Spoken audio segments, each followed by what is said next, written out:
السلام عليكم ورحمة الله.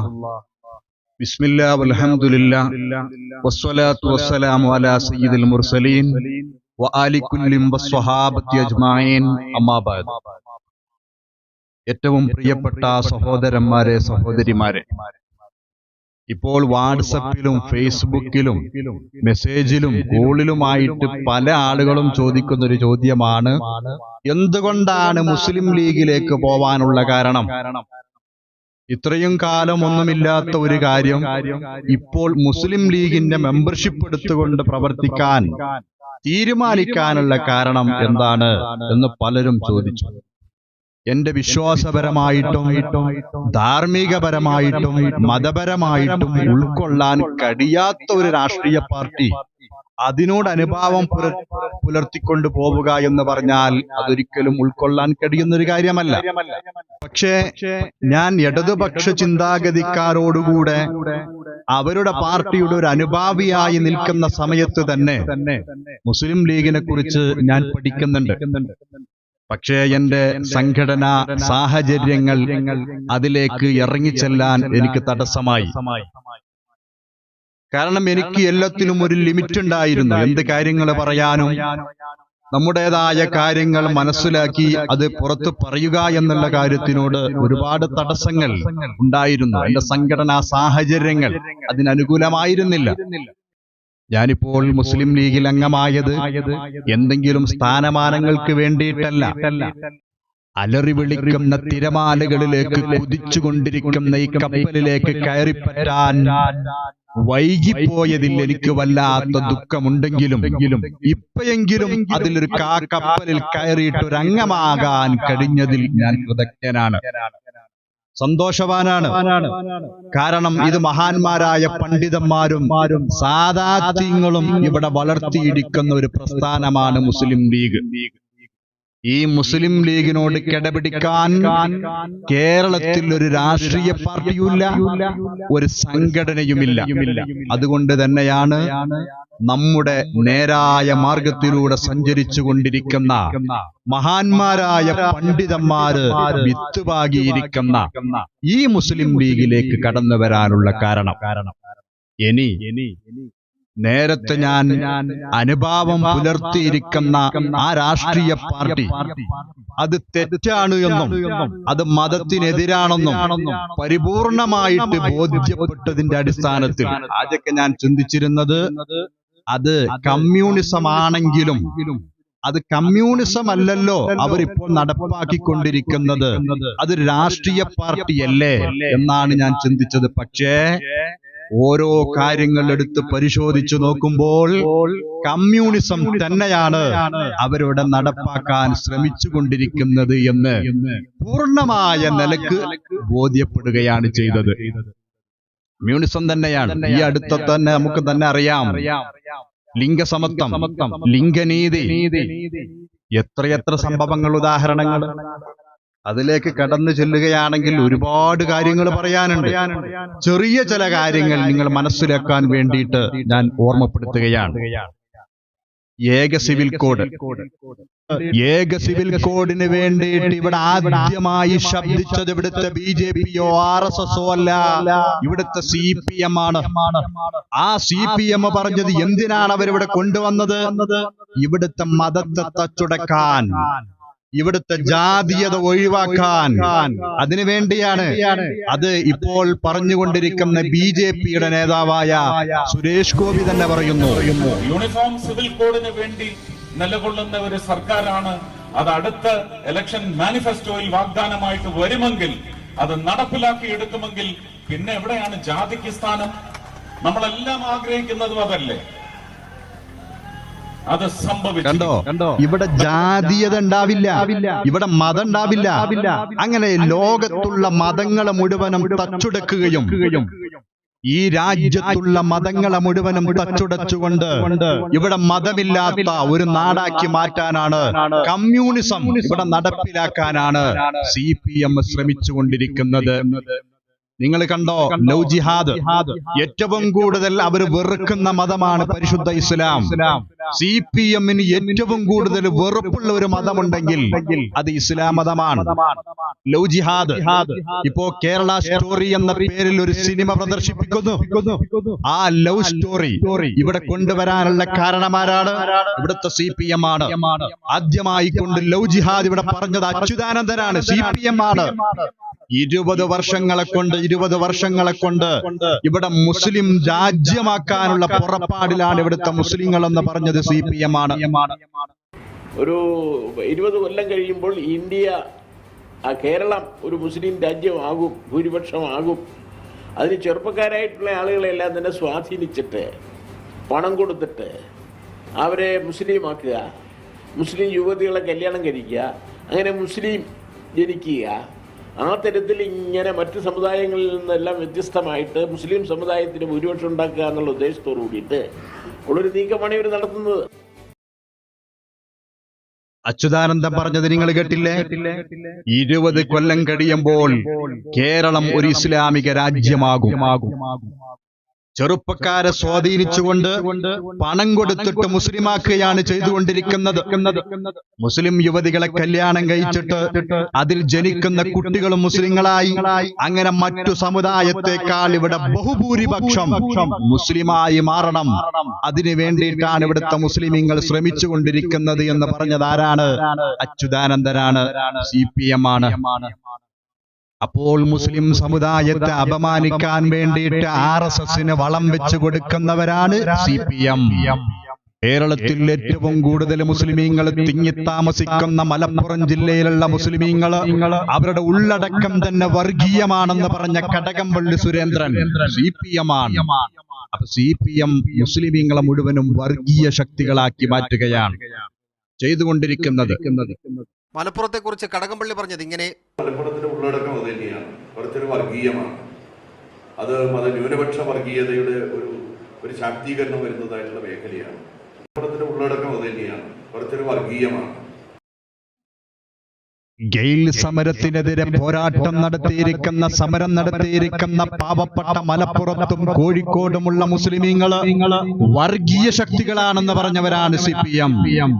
ഗോവിന്ദനല്ലേ പറഞ്ഞത്? CAA നിയമത്തിനെതിരെ സമരം ചെയ്ത പാവപ്പെട്ട മുസ്ലിമീങ്ങളെ കേസെടുത്ത് കൊണ്ടുപോയിട്ട് ക്രൂരമായി മർദ്ദിച്ചത് സാക്ഷാൽ പിണറായി വിജയനാണ്.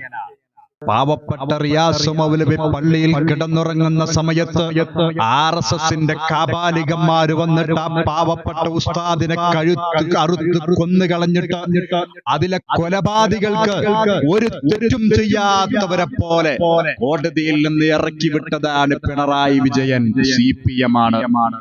മുസ്ലിമീങ്ങളെ മുഴുവനും ഉന്മൂലനം ചെയ്യുക, അവരെ തകർക്കുക എന്ന ലക്ഷ്യം മാത്രമേ CPM-ന്റെ മനസ്സിലുള്ളൂ. അത് മനസ്സിലാക്കാതെ ചില ആളുകളൊക്കെ CPM പറഞ്ഞപ്പോ അവരുടെ കാപട്യം മനസ്സിലാക്കാതെ അതിൽ പെട്ടുപോയ മുസ്ലിം നാമധാരികളായ പണ്ഡിതന്മാരും സഹോദരന്മാരുമുണ്ട്.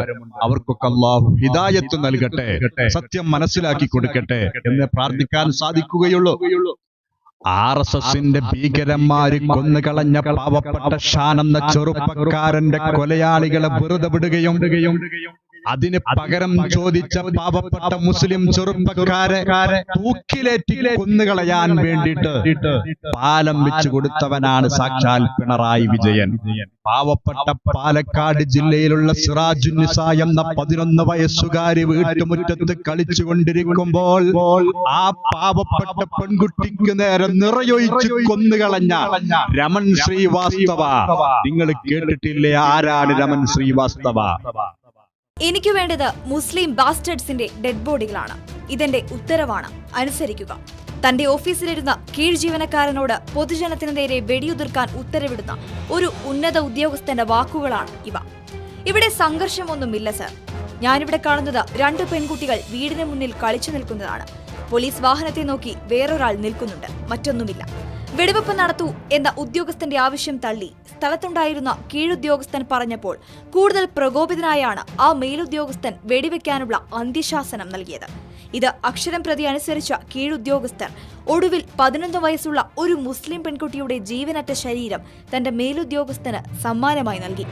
സ്വന്തം വീടിന് മുന്നിൽ തന്റെ അനിയത്തിക്കൊപ്പം കളിച്ചുകൊണ്ടിരുന്ന സിറാജുന്നിസ എന്ന 11-കാരിയാണ് പോലീസുകാർ മൃതശരീരമായി മേലുദ്യോഗസ്ഥന് നൽകിയത്.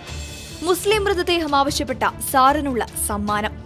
1991 കരുണാകരൻ മുഖ്യമന്ത്രിയായിരിക്കുന്ന സമയത്ത് പാലക്കാട് മേപ്പറമ്പിലാണ് ഈ സംഭവം നടക്കുന്നത്. അന്ന് കോഴിക്കോട് DIG ആയിരുന്ന രമൺ ശ്രീവാസ്തവയാണ് ഈ വെടിവെപ്പ് നടത്താൻ ഉത്തരവിട്ട മേലുദ്യോഗസ്ഥൻ. വർഷങ്ങൾക്കിപ്പുറം ഇതേ രമൺ ശ്രീവാസ്തവ പിണറായി വിജയന്റെ പോലീസ് സേനയുടെ ഉപദേശകനായി മടങ്ങിയെത്തുകയാണ്. 1991 ഡിസംബർ 15 പാലക്കാട് കളക്ടറുടെ ചേംബറിൽ അണക്കെട്ടുകളുമായി ബന്ധപ്പെട്ട വിഷയത്തിൽ ഒരു നിയമസഭാ സമിതി രൂപീകരിച്ചതിന്റെ യോഗം നടക്കുകയാണ്. അന്ന് ഒറ്റപ്പാലം MLA ആയിരുന്ന VC കബീറും ജലസേചന മന്ത്രിയായിരുന്ന TM ജേക്കബുമെല്ലാം യോഗത്തിൽ പങ്കെടുക്കുന്നുണ്ട്. കളക്ടറിന്റെ ചേംബറിൽ വയർലെസ്സിലൂടെ പോലീസിന്റെ ഉത്തരവും നിർദ്ദേശങ്ങളും പശ്ചാത്തലത്തിൽ കേൾക്കാം. മേപ്പറമ്പ്, പുതുപ്പള്ളി ഭാഗങ്ങളിൽ നേരിയ പ്രശ്നങ്ങളുണ്ടായിരുന്നതിനാൽ അവിടെ നിന്നുള്ള പോലീസ് നടപടികൾ നേരിട്ടറിയാനായിരുന്നു കളക്ടറുടെ ചേംബറിൽ അപ്പോൾ വയർലെസ് പ്രവർത്തിപ്പിച്ചിരുന്നത്. അന്ന് അവിടെ കേട്ട വയർലെസ് സന്ദേശങ്ങൾ എന്താണെന്ന് VC കബീർ പറയുന്നു.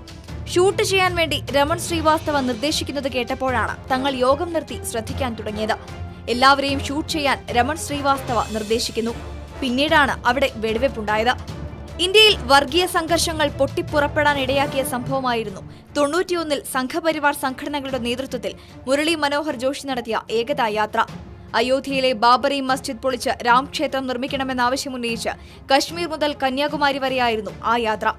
ഈ യാത്രയെ അനുകൂലിച്ചും അഭിവാദ്യങ്ങൾ അർപ്പിച്ചും സംസ്ഥാനമൊട്ടാകെ സംഘപരിവാർ സംഘടനകൾ ഉപയാത്രകൾ നടത്തിയിരുന്നു. ഇതാണ് ഒടുവിൽ പാലക്കാട്ടെ വെടിവെപ്പിൽ കലാശിച്ചത്. വീടിന് മുന്നിൽ കളിച്ചുകൊണ്ടിരുന്ന സിറാജുന്നിസയുടെ മൂക്കിന് താഴെ വെടിയുണ്ട തുളച്ചുകയറി മറുവശത്തേക്ക് പോയി. തൽക്ഷണം മരിക്കുകയും ചെയ്തു. വെടിയേറ്റ് വീണ അവളെ എടുക്കാൻ ശ്രമിച്ച വീട്ടുകാർക്കും അടുത്തുണ്ടായിരുന്ന അനിയത്തിക്കുമെല്ലാം പോലീസിന്റെ ക്രൂരമർദ്ദനമേറ്റു. എന്നാൽ വൈദ്യുത പോസ്റ്റിലേറ്റ് വെടിയുണ്ട തിരിച്ചടിച്ചപ്പോഴാണ് സിറാജുന്നിസയുടെ തലയിൽ കൊണ്ടതെന്നായിരുന്നു പോലീസ് ഉണ്ടാക്കിയ തിരക്കഥ. 100 പേരുമായി സംഘം ചേർന്ന് പോലീസിനെ ആക്രമിക്കാൻ വന്ന തീവ്രവാദി സംഘത്തിന്റെ നേതാവായി 11-കാരി സിറാജുന്നിസയെ പോലീസ് ചിത്രീകരിക്കുകയും ചെയ്തു. അന്ന് സംഭവത്തിന് ദൃക്സാക്ഷിയായിരുന്ന കൊളക്കാടൻ മുസഹാജി സുപ്രീം കോടതിയെ വരെ സമീപിച്ചെങ്കിലും ഒരു പോലീസുകാരൻ പോലും ശിക്ഷിക്കപ്പെട്ടില്ല. പിന്നീട് നടന്ന തെരഞ്ഞെടുപ്പിൽ ഇടതുമുന്നണി ഇത് വലിയ വിഷയമായി ഉയർത്തിയെങ്കിലും അധികാരത്തിലെത്തിയപ്പോൾ വിഷയം മറന്നു എന്ന് വേണം കരുതാൻ. ഇപ്പോൾ അതേ ഇടതുമുന്നണിയുടെ മുഖ്യമന്ത്രി നിയമിക്കുന്ന പോലീസ് ഉപദേശകനായാണ് രമൺ ശ്രീവാസ്തവ മടങ്ങിയെത്തുന്നത്. പോലീസിന്റെ ഉപദേശകനായിട്ടാണ് പിണറായി ഇപ്പോൾ രമൺ ശ്രീവാസ്തവയെ വെച്ചിരിക്കുന്നത്. എത്രയെത്ര സംഭവങ്ങൾ!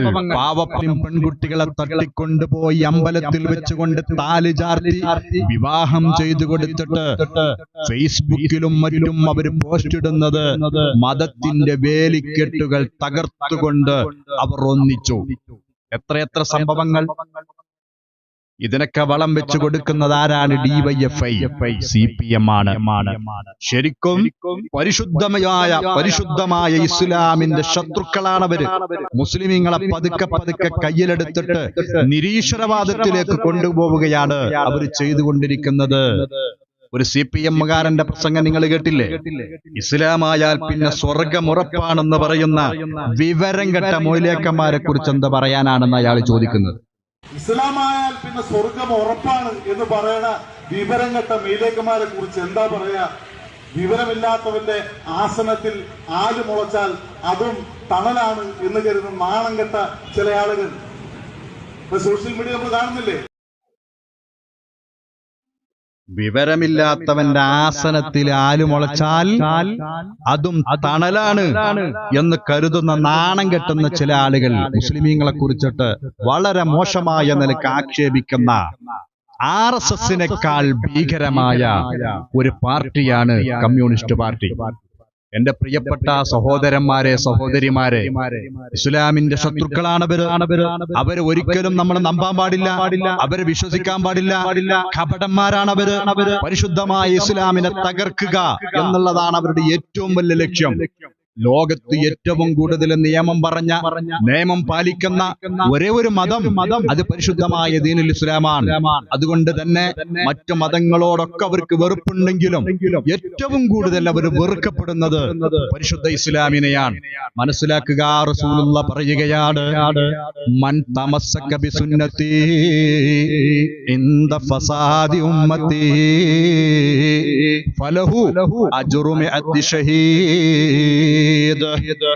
അവസാനം ഫിത്നയിലും ഫസാദിലും സമുദായം അകപ്പെടുമ്പോൾ ആരെങ്കിലും പരിശുദ്ധമായ ദീനുൽ ഇസ്ലാമിന്റെ ചര്യ മുറുകെ പിടിച്ച് ജീവിക്കാൻ ശ്രമിക്കുന്നുണ്ടോ അവർക്ക് 100 ഷഹീദിന്റെ പ്രതിഫലം നൽകാം. വല്ലാത്ത പ്രയാസമായിരിക്കോ, പ്രതിസന്ധിയായിരിക്കോ, ഭരണങ്ങൾ മുഴുവനും നമുക്ക് എതിരാണ്, രാജ്യത്തിന്റെ ഭരണം നമുക്ക് എതിരാണ്, അതുപോലെ കേരളത്തിന്റെ ഭരണം നമുക്ക് എതിരാണ്, ചുറ്റുപാടുകൾ നമുക്കെതിരാണ്.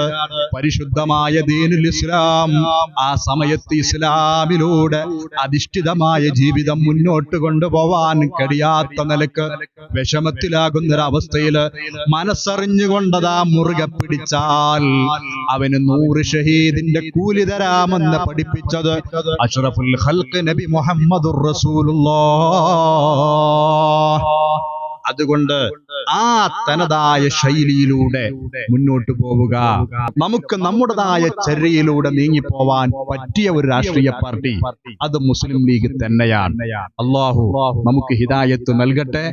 ആ മഹാന്മാരായ പണ്ഡിതന്മാര് നമുക്ക് തന്നിരിക്കുന്ന മാർഗത്തിലൂടെ വ്യതിചലിക്കാത്ത നിലക്ക് സഞ്ചരിക്കാൻ തൗഫീഖ് നൽകട്ടെ. വആഖിറു ദഅവാനാ അൽഹംദുലില്ലാഹ്. അസ്സലാമു അലൈക്കും വറഹ്മത്തുള്ളാഹി.